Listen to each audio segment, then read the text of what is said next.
বানিয়েছি জানো? খসলা, খসলার বড়া খেয়েছো? কি জানি খেয়েছো কি না, তো ঠিক আছে। আমি এই খসলার তিলের মতো দেখতে, কিন্তু ছোট ছোট। তো ওই খসলা বেটে নিয়েছি কাঁচা লঙ্কা দিয়ে, আর পেঁয়াজ কুচানো দিয়েছি, আর মিক্সিতে বেটেছি তো যার জন্য একটু নরম হয়েছে। তো আমি হাফ চামচ বেসন দিয়েছি। ব্যাস, তোমার যদি শক্ত শিলে বাটো তাহলে কিন্তু এটা লাগবে না।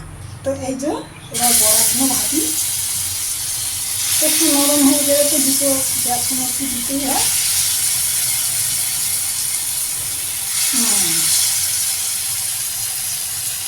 তো মায়ের কড়াই থেকে গরম গরম খসলার বড়া আমার পাতে। এগুলো কিন্তু খেতে খুব টেস্টি হয়, দারুণ। সাথে রয়েছে গরম ভাত, অমলেট কারি, একটা মিক্স ভেজিটেবল। তো এই দিয়ে আজকে আমি খাওয়া শুরু করব। চলো শুরু করি।